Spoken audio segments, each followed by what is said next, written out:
Marcos amb el Gimnàstic de Tarragona en un partit jugat en casa i que el situa en la 8a posició dins de la classificació general.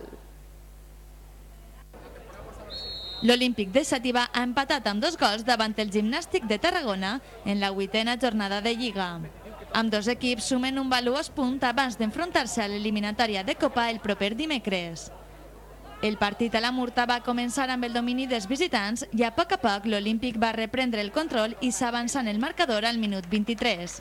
Després d'un servei de banda, Ramon va col·locar el baló al segon pal i Belda va aparèixer per a rematar de cap col·locant la pilota al fons de la xarxa.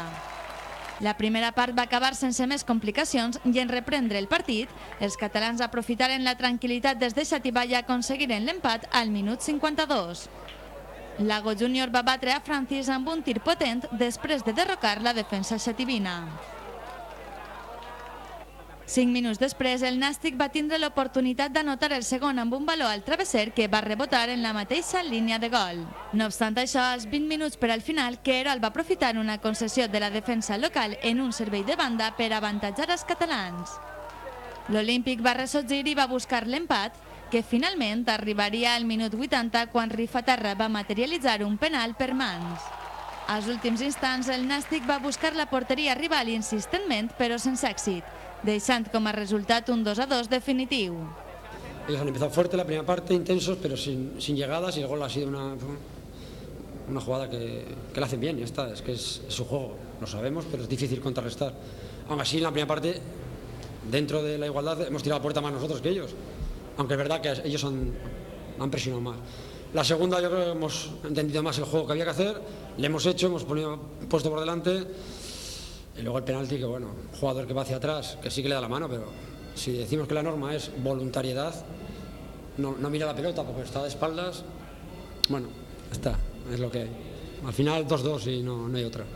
La primera part que hem fet fenomenal, treball, intensitat, jo crec que no sé si ha arribat alguna volta el Nàstic, però en la segona part, 2 accions a valor parat, 2 banda, les juguem la mateixa de banda, no hem sabut contrarrestar el xoc de Marcos i quan uno no contrarresta bé, pues al final li fan 2 gols. I el que tu has dit, al final hem tingut la sort que aquell el braç l'ha alçat el braç i ha evita penal, si no, no sé, potser hem fet una altra jugada, no? Però és una llàstima, estava dient jo a que és una llàstima el treball que hem fet i per 2 accions és de veres també hi ha que reconèixer que el contrari té davanters d'un nivell molt alt i nosaltres, bueno, pues ens costa fer gol i quan després ens costa fer gol ens regalem darrere, pues ahí problemas.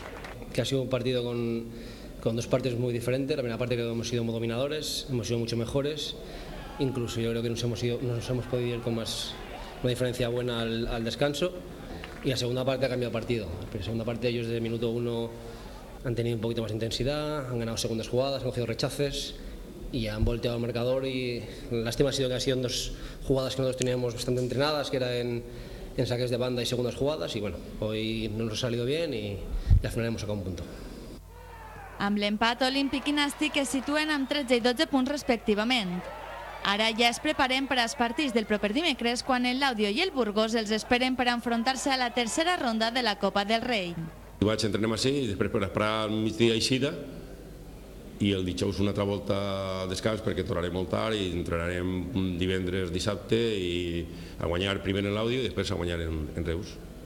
L'Olímpic ha reprès avui els seus entrenaments per a batre el proper dimecres al l'Audio, passar a la següent fase i veure's les cares davant un equip europeu.